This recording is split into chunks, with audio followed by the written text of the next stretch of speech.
Donc, bonjour à tous, bienvenue à la section 4.3.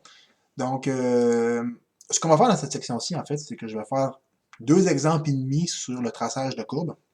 Donc ici, on va traiter les cas non différenciables, comment on peut gérer ça, des exemples un petit peu plus complexes de ce qu'on a fait en haut.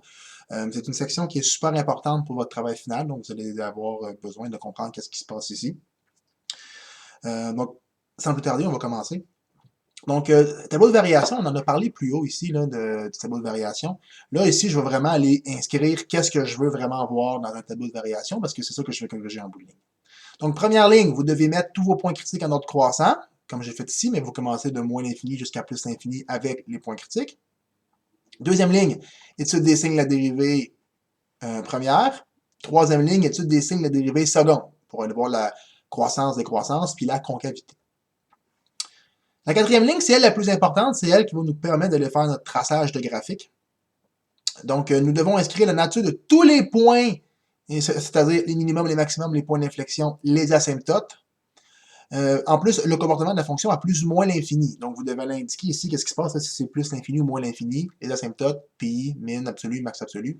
Tout ça doit apparaître.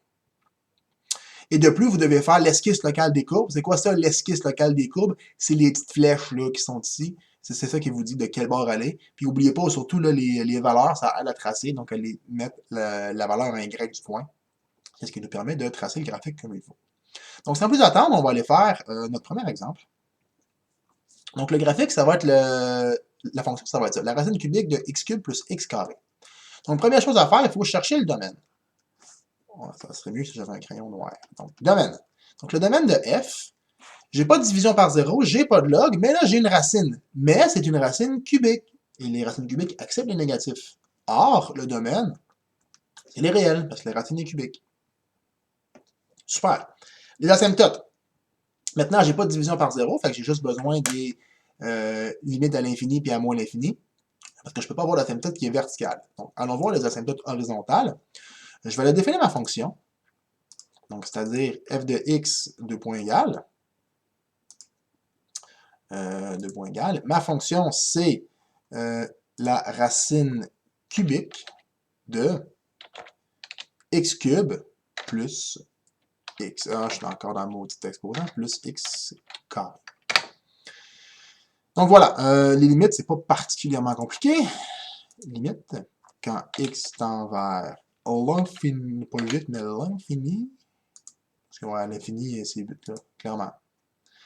Bref, sur cette blague d'une qualité douteuse de mathématiques. Donc, on arrive à l'infini, ça vaut l'infini. Et à moins l'infini, c'est moins l'infini. Bon, OK. Donc, on arrive ici à... Il y a les rayons du bon côté.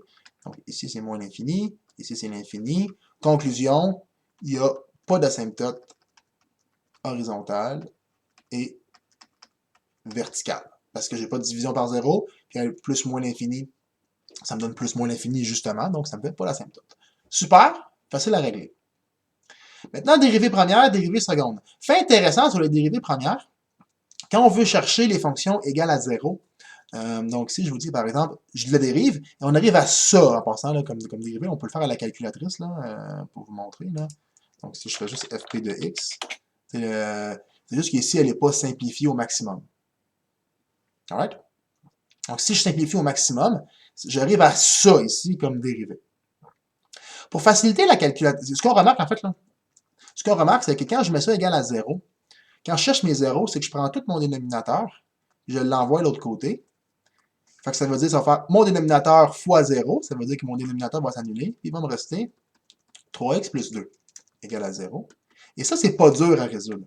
Et il y a moyen avec la calculatrice de juste aller saisir le dénominateur. Des fois, c'est plus facile pour la calculatrice parce que si vous demandez des fois de faire un solve avec ça, ça se peut que votre calcul elle pète aux frettes. Par exemple, si on essaie là, solve quand fp de x égale à 0, x, ah, là, elle a quand même bien trouvé.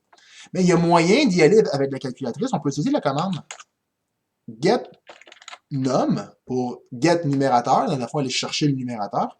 Si vous faites get num de fp de x, la calculatrice, ça fait juste vous extraire le numérateur comme ça. Ce qui fait que Quand les fonctions sont vraiment très très laides et que votre calculatrice a de la misère à résoudre, quand vous cherchez vos zéros, vous pouvez utiliser la commande getNum. Parce que quand on cherche les zéros, en fait, c'est juste le numérateur qui nous importe, parce que le numérateur, ça va de l'autre côté et puis multiplié par 0. Fait que ça allège un peu la calculatrice. Là, si vous dites que c'est pas si utile que ça, effectivement, c'est pas la commande la plus si utile à terre que ça. Parce qu'ici, on arrive à x est égal à moins 2 tiers. Donc, moins 2 tiers, c'est ça qu'on trouve ici. Pas parce que c'était pas trop dur à trouver. Mais il y a une commande qui est très pratique pour le dénominateur. Parce qu'en fait, les endroits où ma dérivée n'existera pas, ici, ça va commencer à arriver, c'est les endroits où j'ai des divisions par 0.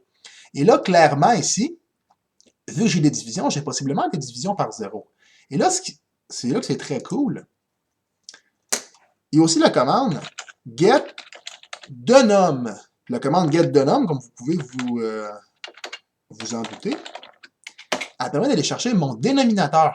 Ce qui fait que pour aller chercher que mon dénominateur s'annule, c'est très facile, parce que, encore une fois, vous faites votre bonne vieille commande solve fp de x égale à 0, sauf qu'au lieu de mettre getNum, vous mettez getDenom. Enter, puis là, paf, moins 1, 0. Ça vous le sort tout seul comme ça. Donc la commande getDenom est quand même très cool pour aller chercher quand est-ce que mes dérivés n'existent pas. Donc solve getDenom fp de x, ça fait moins 1 ou 0. Donc ici, j'ai trouvé moins 1 et j'ai trouvé 0 comme mes deux endroits où ma dérivée n'existe pas. Pourquoi ma dérivée n'existe pas? Parce que si je les remplace dans ma fonction, ben, je me ramasse avec des divisions par 0. Alright? Donc là, ça, c'est un nouveau cas parce que je me ramasse avec deux endroits où est-ce que ma dérivée n'existe pas et on verra comment on peut traiter ça dans le tableau de variation. Essentiellement, ça se traite pas mal comme les points où c'est dérivable. Il ne faut pas trop s'inquiéter avec ça. Maintenant, si je fais ma dérivée seconde, donc fpp de x, on arrive à cette monstruosité-là, mais une fois simplifié, on arrive à quand même quelque chose de chouette. Puis effectivement, si vous faites fpp de x ici, égale à 0,x, la calculatrice, elle va vous dire false. False, ça veut dire ça se peut pas, ça égale à jamais 0. Pourquoi ici, ça égale jamais 0? Mais effectivement, si vous prenez votre dérivée et vous la mettez égale à 0, si vous envoyez votre dénominateur de l'autre côté, vous allez vous ramasser avec 2 égale à 0. Ce qui se peut pas vraiment, en fait, là, 2 égale à 0, ou moins 2 égale à 0. Ça, c'est juste pas vrai, là, c'est faux. Là. Fait, quand on arrive sur une absurdité, ça veut dire que l'égalité qui est ici, elle est jamais respectée. Donc, quand est-ce que ça égale 0? La réponse, c'est jamais. Maintenant, pour aller chercher quand est-ce que j'ai des divisions par 0, parce que là, on peut voir ici que j'ai bel et bien des divisions par 0. Encore une fois, on peut utiliser notre merveilleuse commande getDenom. Je vais monter en haut ma commande solve getDenom fp de x. Sauf que là, il faut que je fasse la dérivée seconde, donc fpp. Et j'obtiens encore moins 1 et 0.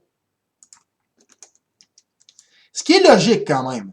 Parce que puisque je n'étais pas dérivable ici, forcément, en dérivant une nouvelle fois, ça ne sera pas plus dérivable. Fait que c'est logique de retrouver au moins les mêmes points. Fait que si j'ai des points pas dérivables ici, clairement, devrait être encore pas dérivable là. Sinon, il y a un problème. On aurait pu en rajouter d'autres. C'est pas impossible. Mais au moins, on doit avoir ceux qui étaient en haut doivent se répéter en bas. Et donc, voici ici mes points critiques. Maintenant, vu que c'est le cas, là, il y a un beau petit tableau qui est fait d'avance, vos points critiques sont déjà mis en ordre croissant. Dans le travail final, ça va être à vous de le faire vous autres mêmes. Maintenant, on va faire l'étude des signes pour la dérivée première et la dérivée seconde. Donc, qu'est-ce qu'on avait obtenu? On avait obtenu qu'en 0, ma dérivée première était... Je recommence. On avait dit en moins 2 tiers, ma dérivée première valait 0, donc moins 2 tiers, c'est moins 0,67. Donc ici, ma dérivée première valait 0. Et en moins 1 et en 0, on avait dit que ça n'existait pas. Même chose, moins 1 ici, dérivée seconde, on avait dit que ça n'existait pas. Ici, on avait dit que ça n'existait pas. Maintenant, on va faire l'étude des signes. Pour aller savoir quel signe ma fonction va avoir dans l'intervalle, on a juste besoin d'aller tester un point.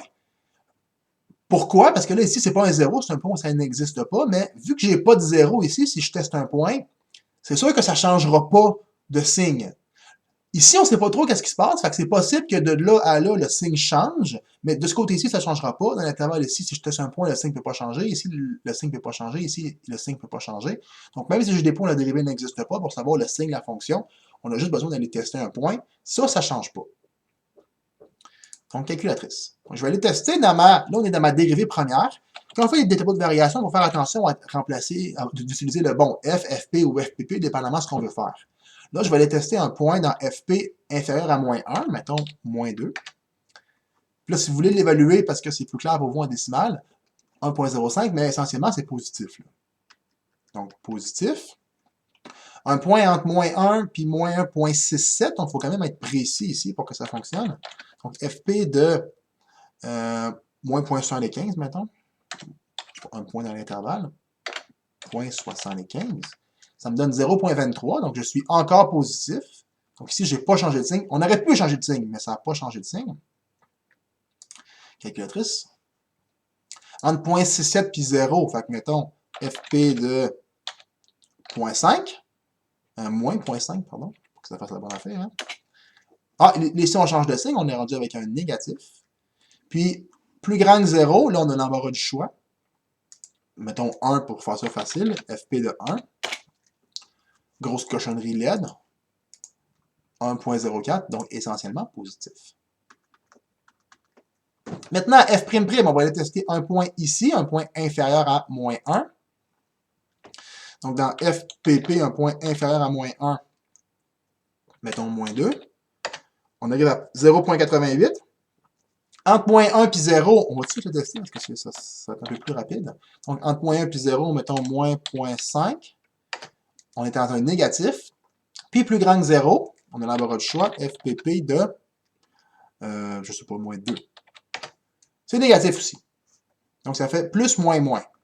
Donc, ça fait plus, moins, moins. Voilà. Maintenant, on va aller, on peut tout aller faire les asymptotes parce que c'est facile. Là. En fait, j'en ai pas d'asymptote, mais c'est juste d'aller mettre mes deux limites, moins l'infini, l'infini, pour pas les oublier. Là. Donc, ici, j'ai mon moins l'infini, ici, j'ai mon l'infini. J'en parle là, parce que souvent, vous l'oubliez, puis j'enlève des points pour ça, puis je suis tanné d'enlever des points pour ça, fait que faites pas ça. Maintenant, je vais aller faire mon esquisse locale de courbe. C'est-à-dire, ici, donc positif, donc je suis sourire et croissant. Donc, je suis en sourire et croissant. Donc, je suis comme ça ici, je suis dans cette partie-là. Là. Donc, je suis en train de faire ça comme ça. On peut le dessiner ici, c'est pas obligatoire, là, mais même principe. Lui, je ne le fais pas tout de suite. Puis lui, ici, je suis décroissant, je suis en baboune, bien encore dans la partie croissante, donc je suis ici. Donc, comme ça. Alright. Fait qu'est-ce qui se passe ici? Je suis dans un endroit où la dérivée n'existe pas. Essentiellement, j'ai trois cas qui peuvent arriver, trois cas, quand la dérivée n'existe pas. C'est soit que j'ai une discontinuité, donc c'est ce que je dessine en haut de ma face à peu près, là. Donc, soit que j'ai une discontinuité comme ça, soit que j'ai un angle, ou soit que j'ai une tangente verticale, soit comme ça, ou soit comme ça. Donc, lequel des trois c'est? Clairement, c'est pas le premier, parce que ma fonction est continue. Là. Une racine avec un polynôme, ça, il n'y a pas de problème, c'est continu. Fait que c'est sûr que c'est pas lui. La valeur absolue ou lui. Donc, est-ce que j'ai un angle ou est-ce que j'ai ça? Mais si vous mettez les deux ensemble, là, si vous mettez ça puis ça, donc si vous mettez ce qui monte, puis après, vous êtes de même. Ben, ça ressemble pas mal à une tangente verticale. Donc, ça, c'est un point d'inflexion, comme ça. Mais on pourrait aussi indiquer que c'est une tangente verticale. Et on le voit maintenant les deux ensemble, puis vu que c'est un point où la dérivée n'existe pas, c'était soit lui ou soit lui. Et qu'est-ce qu'on remarque aussi des tangentes verticales, c'est que la concavité change. Regardez bien, là. Ici, je suis en sourire, ici, je suis en baboune, c'est ce qu'on observe. Et c'est ça qu'on voit, les tangentes verticales. Il faut qu'il y ait un changement de concavité ou sur un endroit où la dérivée n'existe pas. Donc ici, on aurait une tangente verticale. Qu'est-ce qu'on a ici? On va aller faire à côté, on va pouvoir voir qu'est-ce qu'il va y avoir ici. Donc, moins, moins. Donc, je suis dans le cas encore baboune, mais le cas descendant, comme ça. Fait essentiellement, ici, j'ai un maximum, clairement, et il est assurément relatif parce que ma fonction, elle va à l'infini. Fait que si ma fonction va à l'infini, c'est pas le point le plus haut de la fonction, assurément, donc il n'est pas absolu, il est donc relatif. Maintenant, pour savoir qu'est-ce qui se passe ici, on va aller voir qu'est-ce qui se passe là. Donc, qu'est-ce qui se passe ici dans mon esquisse locale? Je suis encore en baboune, comme ça, mais dans la partie montante. Donc, je suis comme ça. Donc, encore une fois, vu que c'est un point où la dérivée n'existe pas, c'est un de ces trois cas-là, et c'est pas le premier, parce que ben, la fonction est continue, comme on avait dit. Donc, c'est soit l'angle ou soit la tangente verticale. Mais ici, si je mets les deux ensemble, qu'est-ce que ça fait? Ça fait ça. Ça fait une espèce d'angle, mais comme une espèce d'angle, comme une mouette d'un dessin d'enfant, là. Donc ça ici, qu'est-ce qui se passe? C'est un angle, mais regardez bien, ça fait un minimum. Ça fait un minimum. Clairement, il est relatif ici parce qu'on s'en va à moins l'infini ici. Et regardez bien ça. Moins, plus. Donc, je suis décroissant, je suis croissant. Et ça marche aussi pour les cas non différenciables. Donc, parce que je passe du négatif au positif, ça me fait un angle ici.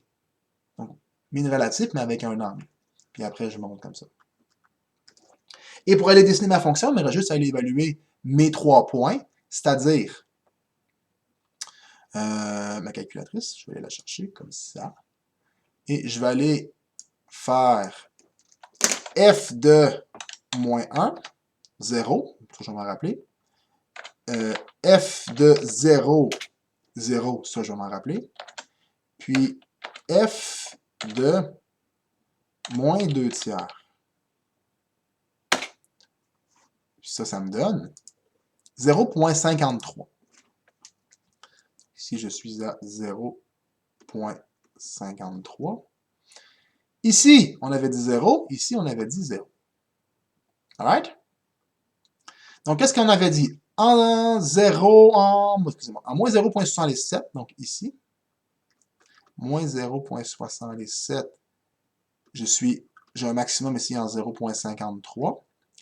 Puis en moins 1, 0, ici, j'avais une tangente verticale. Puis en 0, 0, j'ai un minimum, mais un minimum mouette. Je ne sais pas si vous voyez ce que je veux dire.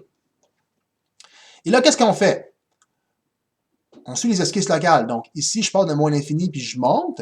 N'oubliez pas, là, je dois montrer là, vraiment là, pour aller expliciter que j'ai une tangente verticale. Après, qu'est-ce que je fais? J'apporte la concavité de l'autre côté et je m'en vais rejoindre mon maximum qui est ici.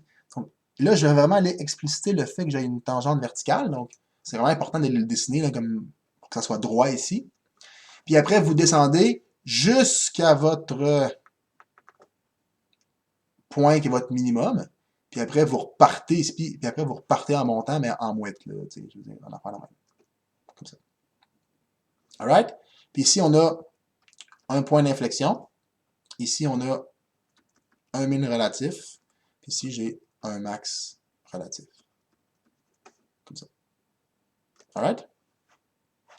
Puis là, je vous ai déjà fait le graphique d'avance. Regardez bien ça. Tada! Hey, ça ressemble quand même pas mal, là. Oui, c'est pas parfait, parfait comme esquisse, là, parce que ça reste une esquisse, ça, là, mais tu sais, si vous regardez, là, Colin, c'est bon pareil, là, on s'entend, là. Donc, on a réussi à faire une pas pire esquisse, de graphe.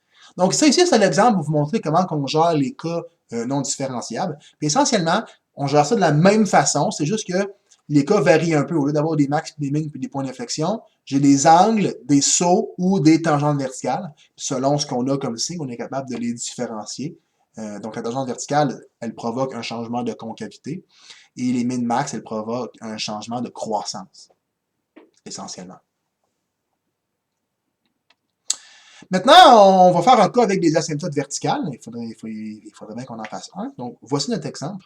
9 moins 3x plus 2.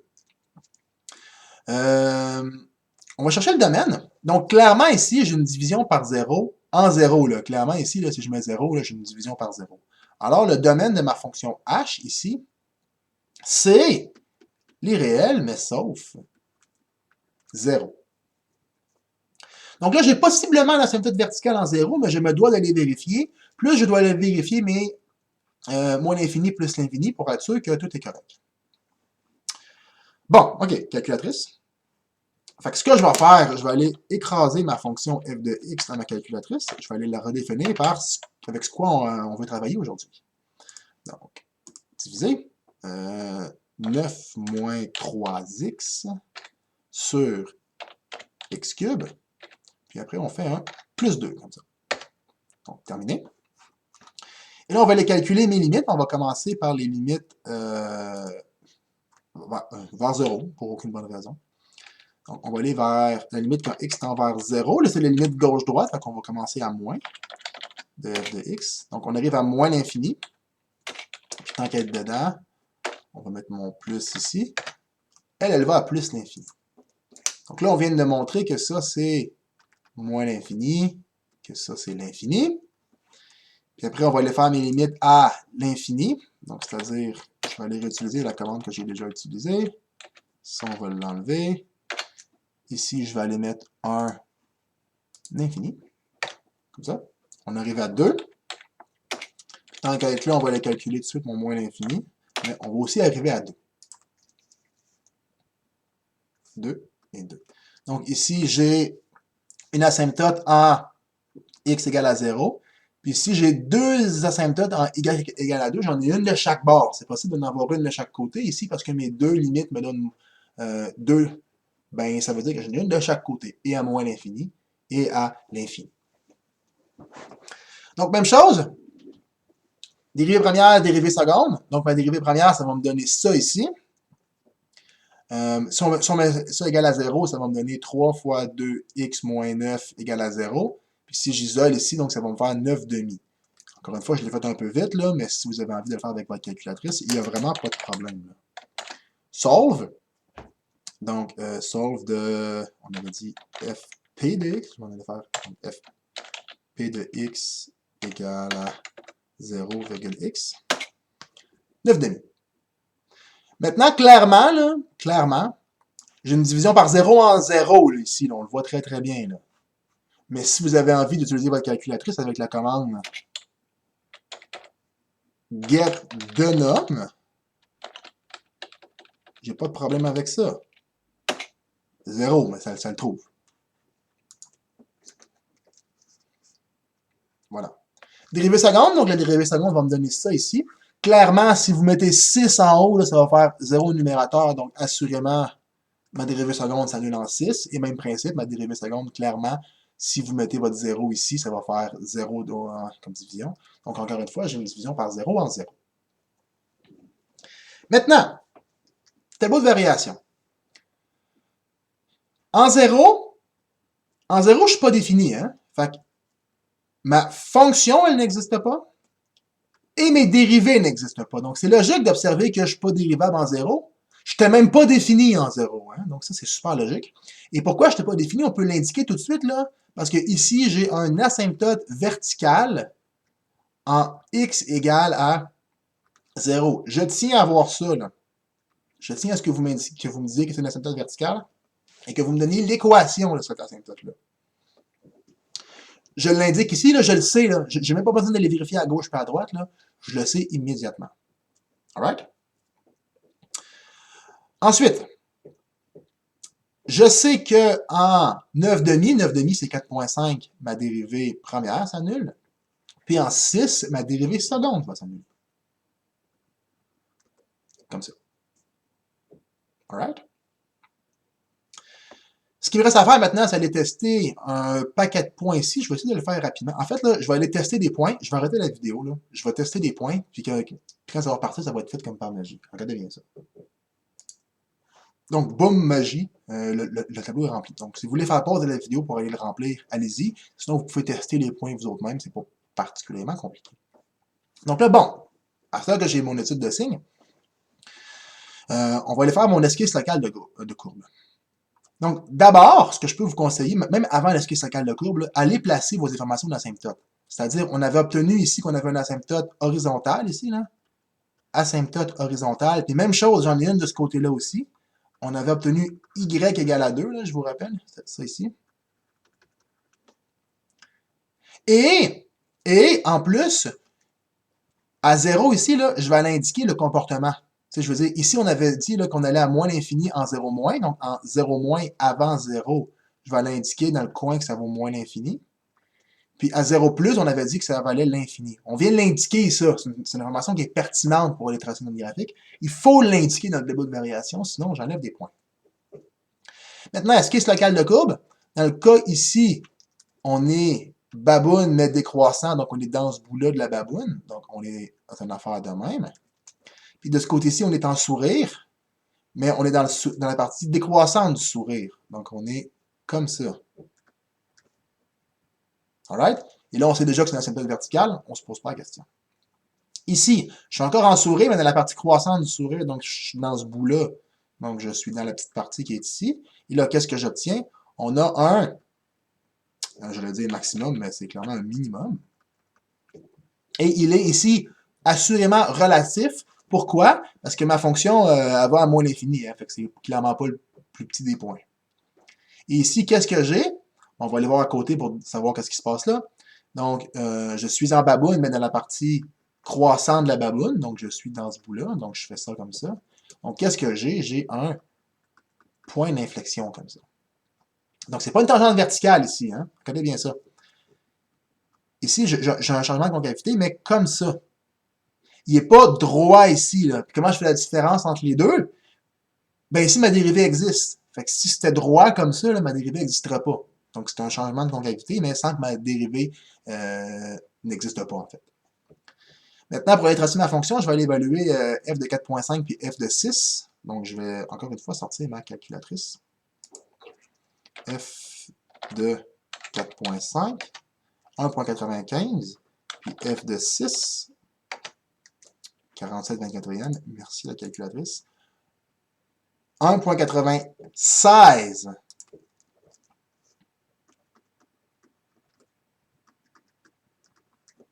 Ils sont quand même proches, hein, ces deux points-là. C'est weird, hein? Donc, on va aller faire le graphique. Graphique. Commencez par aller placer ce qui est facile. Le plus facile, guys, là, c'est les asymptotes. Guys, girl. Là. Donc, j'ai un asymptote ici en 0. Puis j'en ai un à y égale à 2 de chaque bord. De même, clairement. Donc, ça, c'est 2. Là. Donc, ici, j'ai y égale à 2, asymptote en y égale à 2, asymptote en x égale à 0. Comme ça.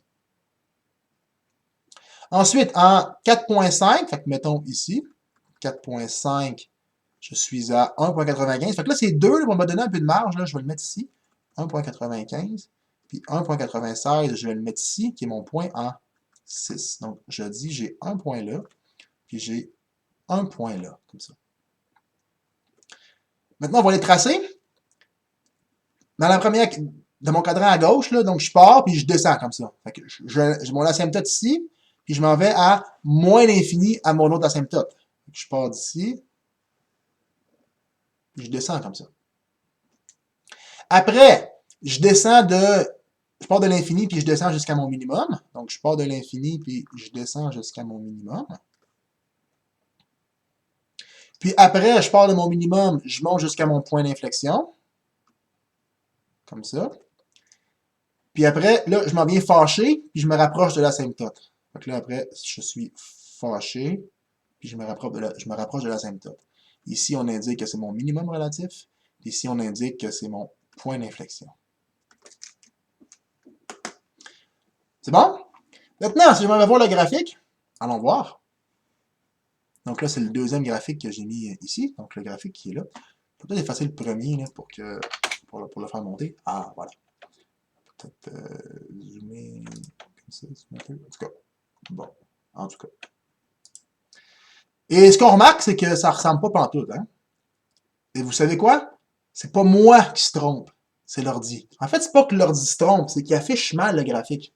Regardez bien l'ordre de grandeur. J'ai un asymptote à 2, puis là, j'ai un minimum à 1.95, puis lui en 1.96. Fait que qu'est-ce qui se passe? Le graphique là, qui va jusqu'à moins 4000, pensez-vous que je vois la micro-variation ici? Là? Il n'y a aucune chance que je la voie. Même si je m'en vais jusqu'à 10, là, il n'y a aucune chance que je la voie. C'est trop petit la variation. Mais là, on vient de montrer quoi? On vient de montrer que dans l'intervalle ici, là, de 4.5 à 6, ben, j'ai des variations. Fait que là, ce que je vais faire, je vais aller zoomer intelligemment dans mon graphique et je vais aller voir les variations ici qu'on ne voit absolument pas. Donc, je vais aller, mettons, jusqu'à 1. Là, on ne voit pas super bien. On va aller zoomer un peu plus. On va aller de 2 à 10. Regardez, on commence à le voir apparaître. Là. Il commence à vouloir remonter. On va aller à 3. Ah! Ça commence à être pas pire, là. Regardez ça. 2. Je m'en viens ici chercher mon minimum à 1.95. Puis je remonte ici. Puis en 6.5, ici, j'ai un changement de concavité. Là. Je peux peut-être aller voir un peu plus loin pour vraiment bien vous le montrer. Là. Regardez bien ça. Là j'ai un beau zoom. C'est-à-dire, ici, je descends. J'ai mon minimum. Puis ici, j'ai un point d'inflexion qui est là. Donc, j'ai mon point d'inflexion qui est ici à 6. Donc, ici, j'ai un sourire et ici, j'ai une baboune. Donc, ici, on voit très bien que j'ai un point d'inflexion ici. On voit le changement de concavité et on voit très bien le minimum. Dans votre travail final, je vais vous demander d'aller faire des zooms comme ça dans votre travail final. C'est pas ce logiciel-là qu'on va utiliser, c'est pas Maple qu'on va prendre, ça va être un autre qui va s'appeler GeoGebra. Donc, ici, le zoom, comme ça, il est adéquat parce que là, on peut voir qu'il y a un minimum et qu'il y a un point d'inflexion ici. Donc, si je reviens dans la fonction, là, si je vous demande d'aller faire, si je moins 5, si je vous dis, allez me montrer qu'il y a un minimum et un point d'inflexion, puis vous me dites, il y a un minimum là, puis il y a un point d'inflexion là, dans le travail final, vous ne me convainquez pas. Donc, dans le travail final, si jamais vous avez un point où on ne voit pas bien la nature des points, il va falloir aller zoomer dessus avec le logiciel que je vais vous montrer. Et vous allez pouvoir justement faire des zooms dessus. Le logiciel que vous allez utiliser, c'est GeoGebra. Vous allez avoir des petits cours là-dessus de la part de tuteurs. Là. Vous allez voir, je vais vous en parler en temps et lieu. C'est probablement en fait que c'est déjà fait quand j'en parle en ce moment. Donc voilà. Super. Donc ça ressemble à ça le graphique. Donc je vous disais dans l'autre vidéo là, que justement, ça arrive des fois que les ordinateurs se trompent.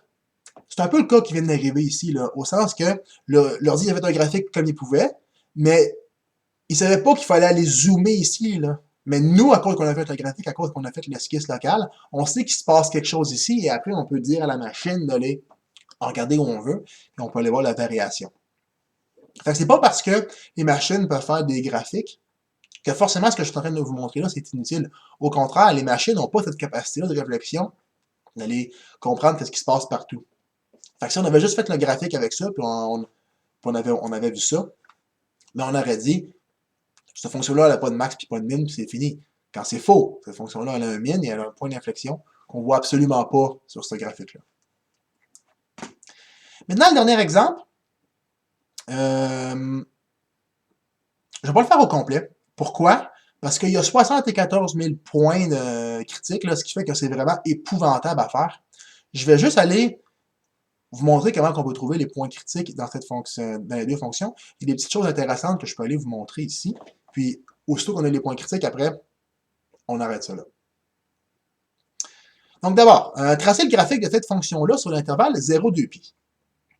Donc, chercher le domaine. Donc, le domaine de cette fonction-là, donc le domaine de G, le dom de G, est égal à...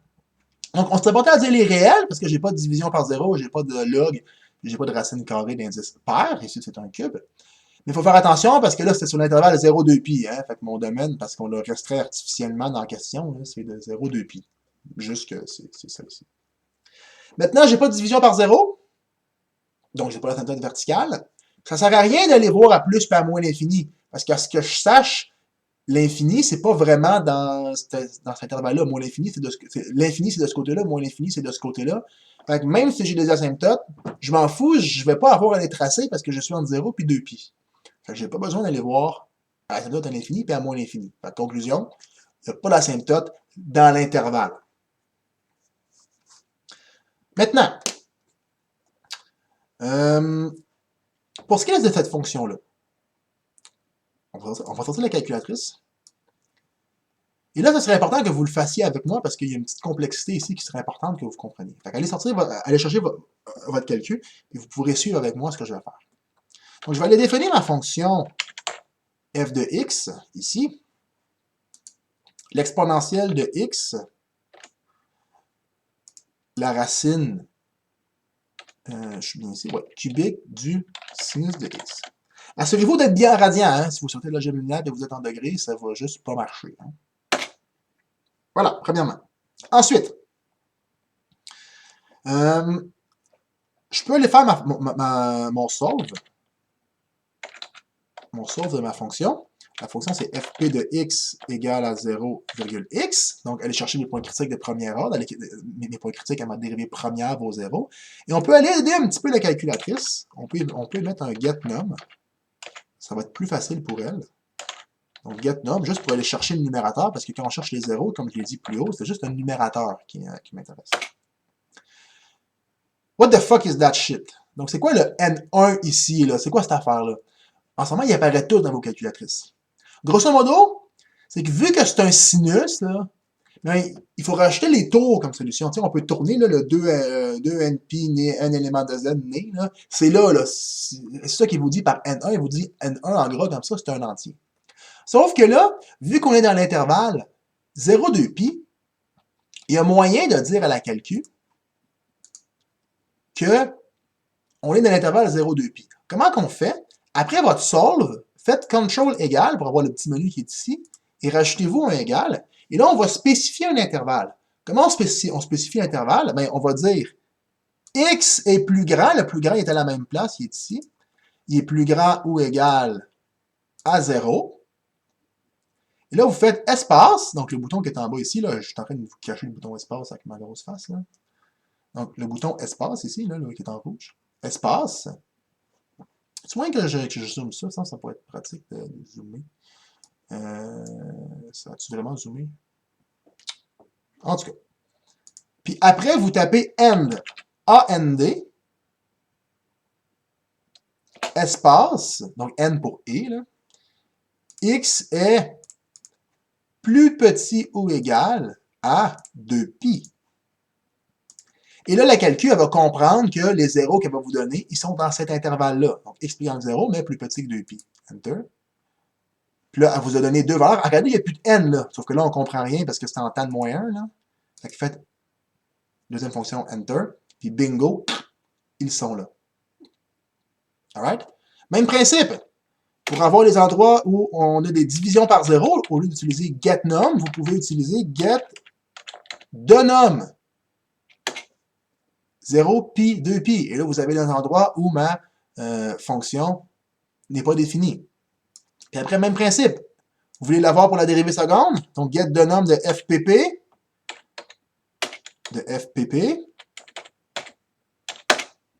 Encore 0pi, 2pi, c'est sans grande surprise.